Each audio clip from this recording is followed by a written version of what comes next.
Bobby Wagner explains why he chose Los Angeles despite perhaps getting more money from Baltimore, and it's as good of a reason as you could hope for.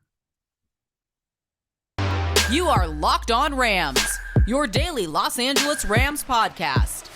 Part of the Locked On Podcast Network, your team every day.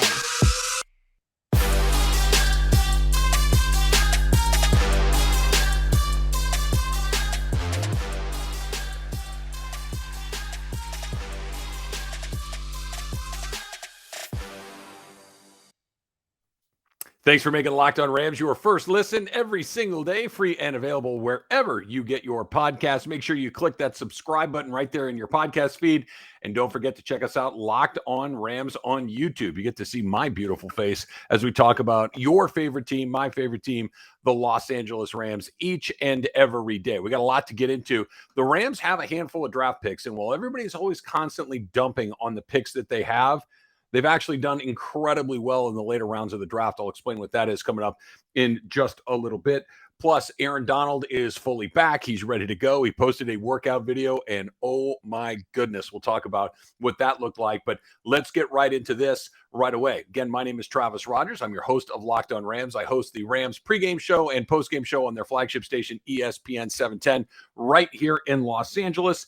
And let's talk about why Bobby Wagner is a member of the LA Rams. He did his little introductory press conference along the way and was talking about a whole bunch of different things. There were reports out there that perhaps the Baltimore Ravens had offered him a little bit more money than perhaps the Rams had, a little bit more money per year, AAV, as they say, average annual value.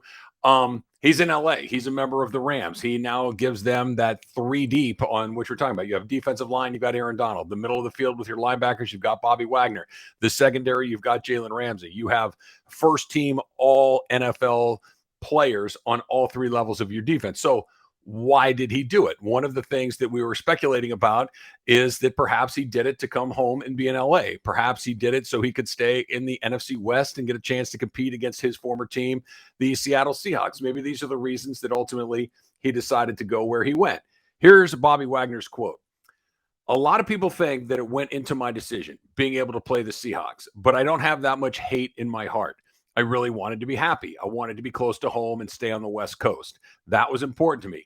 But playing the Seahawks twice a year was the cherry on top.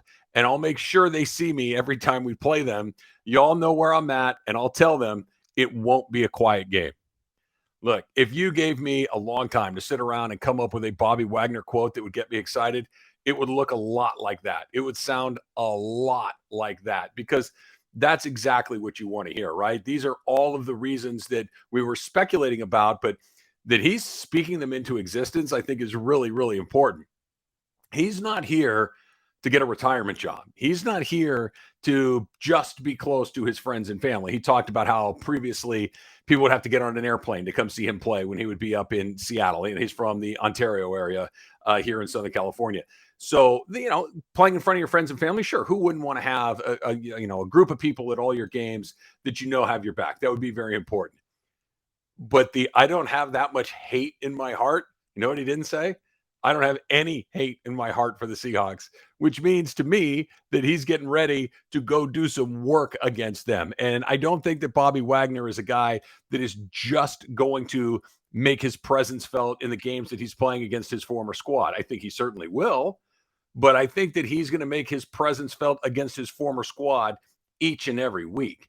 This is not just, I'll show up. I'll take it to a different level against the Seattle Seahawks. Because, look, let's just call it what it is.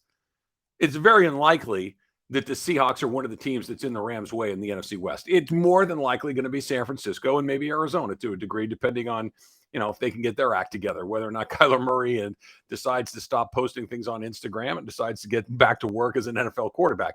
Seattle's in a transition year. They got rid of Russell Wilson. So I don't think they're the team that is going to be in the Rams' way. You never know, but it doesn't feel like it. But what I think he's getting at is I'm going to show them every single week that they should have never gone away from me, that I'm a guy that's a foundational player. I'm a guy that is one of the best players at his position. I'm a guy that's one of the best players in the league, and you made a huge mistake letting me walk out that door. I don't have that much hate in my heart. A little bit of hate, sports hate is good, right? Look, We all want nice guys. We all want nice neighbors. We all want our, best friends to be nice people. But when it comes to our football players, I don't mind a little hate in the heart, right? The good old fashioned sports hate, a guy that's going to go out there and say, oh, you think that you can find a guy that's better than me? Oh, okay. All right. Well, we'll see how that goes. You don't think that there was a large part of that motivating Odell Beckham on a regular basis once he left Cleveland and got a chance to come here last season? The conversation that was out there, and by the way, guilty of it as anybody else, saying, are we sure that he's still a really high level wide receiver? Are we 100% sure that it wasn't, him and not everybody else? I don't think so. And he went in there and he showed everybody week after week after week. And Odell was one of the most important players on this team during the Super Bowl run. I think Bobby Wagner is going to bring a lot of that same energy, And sure, getting a chance to beat the Seahawks a couple of times a year, I'm sure it might have, given a little bit more weight to the Rams as they went through and did what they needed to do. But I do not think it has anything to do with I'm going to bring a different level to the Seahawks those 2 games a year. It is I'm going to bring a different level every single week because I'm Bobby Wagner. I make first team All Pro. I'm one of the, 4 times in the last 5 years. You don't want me? You don't want me. Oh, okay. Well, watch this. And everyone in the league is going to look around and say, they decided to let that guy go. They decided to let Bobby Wagner walk out the door. That's a pretty bad look for the Seahawks. That's what I was hoping to hear.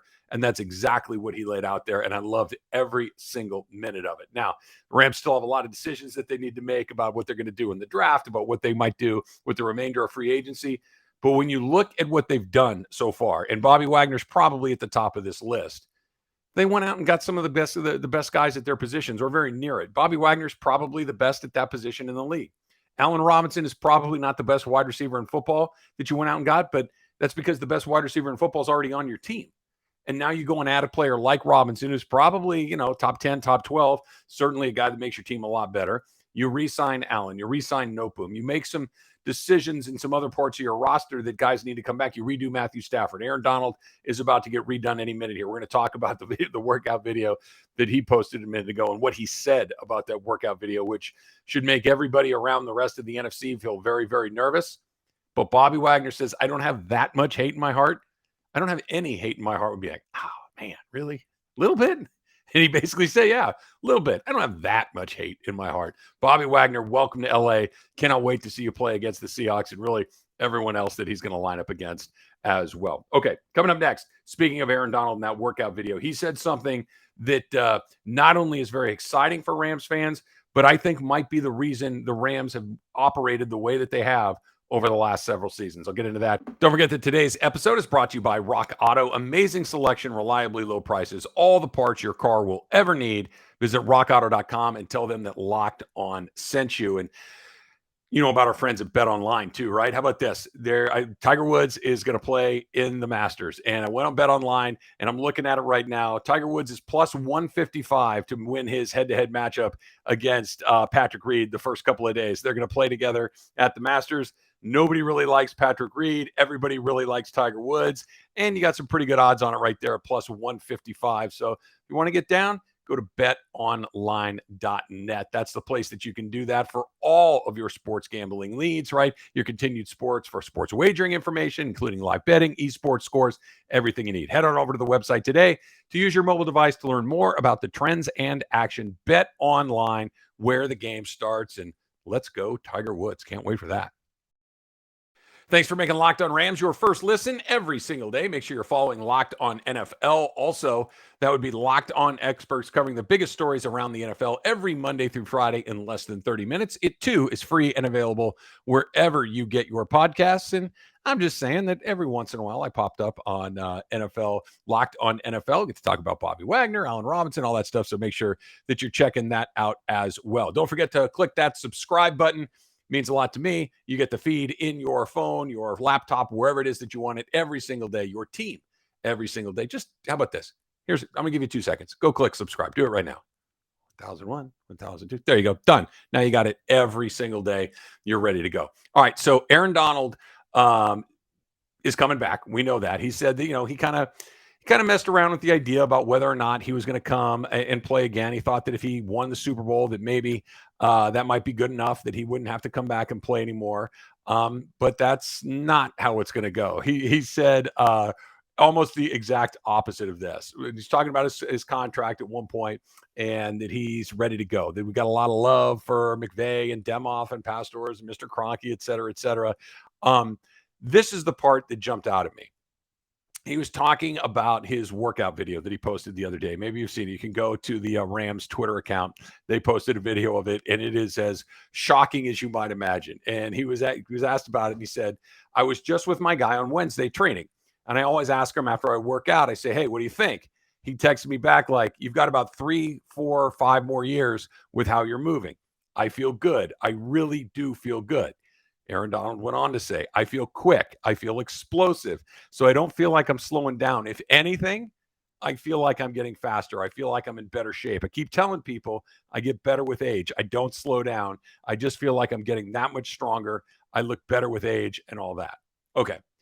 So that could be just the normal talk of a top level athlete who always thinks that he's continuing to chase it, right? That I'm going to get a little leaner. I'm going to get a little stronger. I'm going to get a little faster. I'm going to all of these things.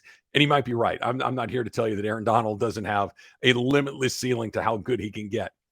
But I think when you kind of start to peel the onion on this a little bit, when you hear him say, I think I'm a little faster. I think I'm a little leaner. I think that I can play at this level for another 3, 4, 5 years. I think that right there is what is driving all of these Rams decisions. I really do. I think that the Rams realized that they have a once-in-a-generation type talent, not an all-pro defensive tackle. You're going to get a guy that's good at football regularly. It's the NFL, and you're going to pick NFL players, and they're going to be good at it. And maybe you get a guy that's really good at it, make some Pro Bowls. Maybe you get a guy that has a couple of good years along the way, maybe makes an all-pro team. Okay, that's great. That's not what this is. This is something way beyond that. This is something that when you're talking about the greatest defensive players in the history of this league, and it's certainly in the last 30, 40 years or so, I'm not going to go back a million years, but when you go back, you're talking about Lawrence Taylor, you're talking about Reggie White, maybe you're talking about Ronnie Lott, and you're talking about Aaron Donald. Guys like this don't come around very often. And they have one, and they realize they have one. And look, the video is a perfect example of this. This is not a man that takes his gifts lightly. This is not a man who is burning the candle at both ends. This is not a man who's making bad decisions away from the football field.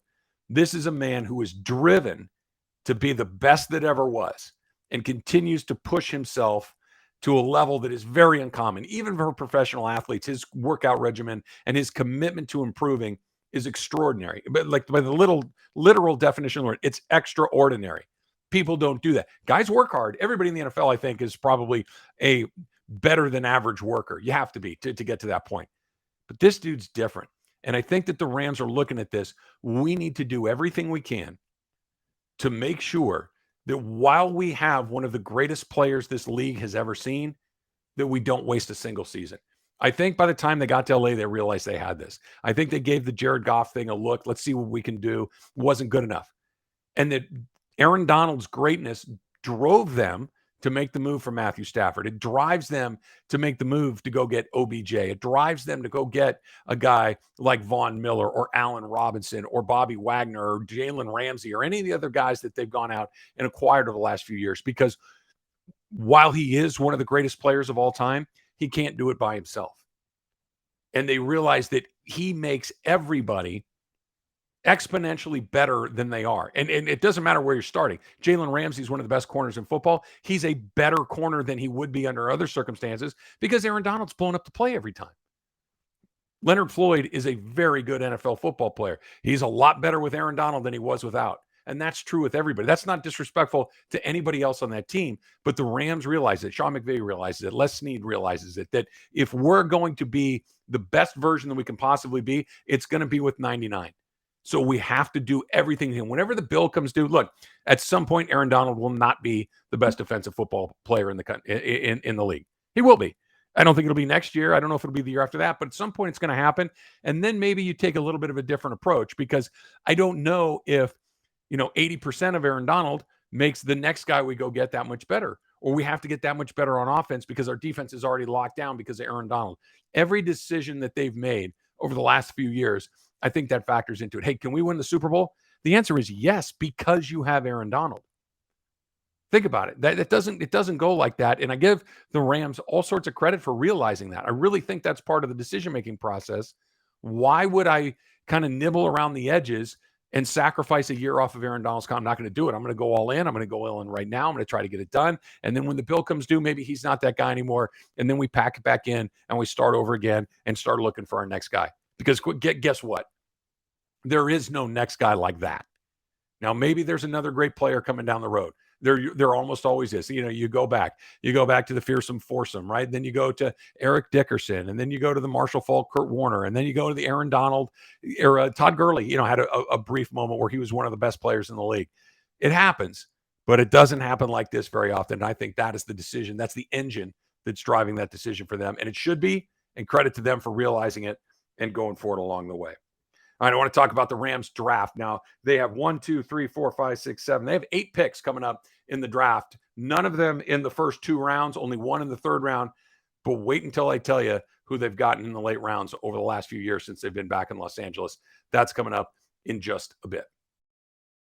So when was the last time you went into one of those auto parts stores? You tried to find exactly the right part for your car, and we got this car, but we don't have the right model, or we got this year, but we don't have that year. Or we all got the LX and you need the EX, and whatever the numbers and the letters and all that stuff might mean, the odds of them having it are not great. And even if they do, they're going to stick it to you 30%, 50%, even 100% more. How about this?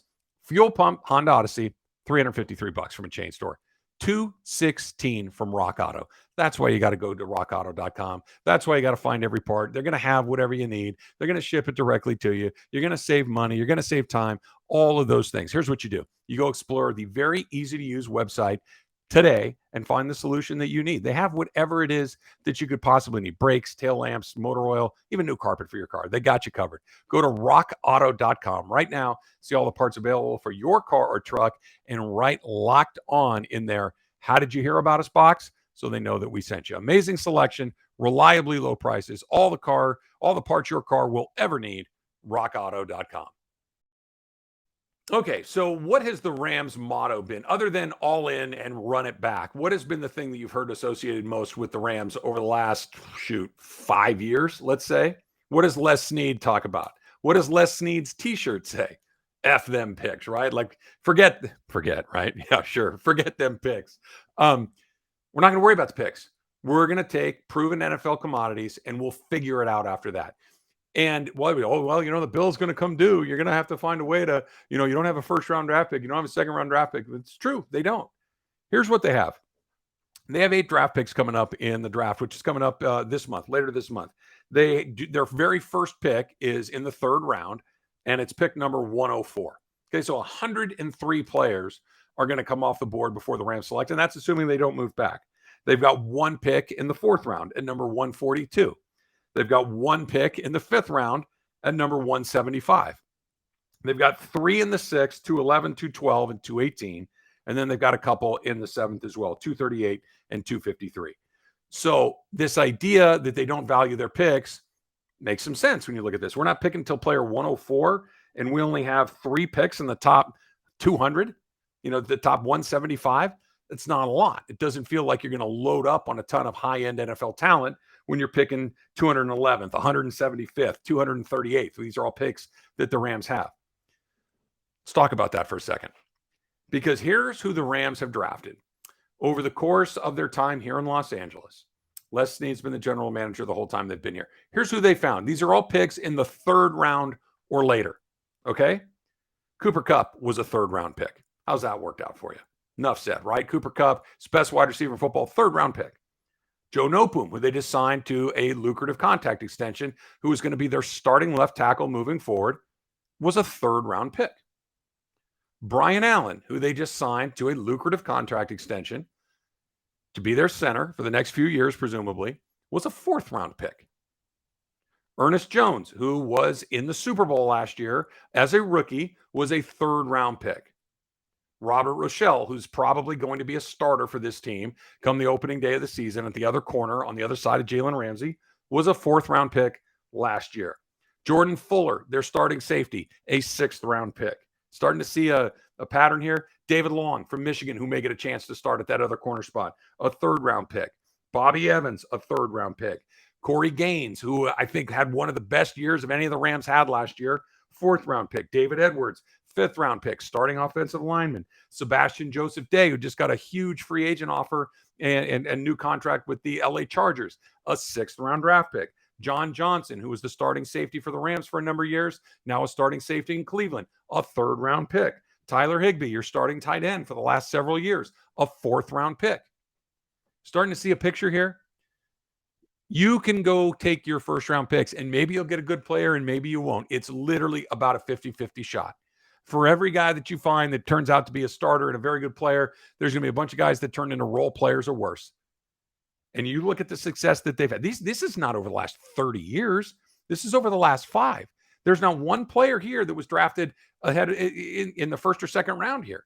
Now, the Rams have done really well in the 1st round. Todd Gurley was a 1st-rounder. Aaron Donald, obviously a 1st-rounder. Jared Goff, for all the the warts that he had, he got him to the Super Bowl, 1st-round pick. Michael Brockers was a 1st-round pick. They'll use some picks back in the day, but this is what the secret sauce is. You have to hit on some of these 3rd, 4th, 5th, 6th-round picks to make this thing go. And then, give me Jalen Ramsey. Take 2 picks. I don't care. Give me Bobby Wagner or as a free agent. It's not a perfect example, but give me Von Miller.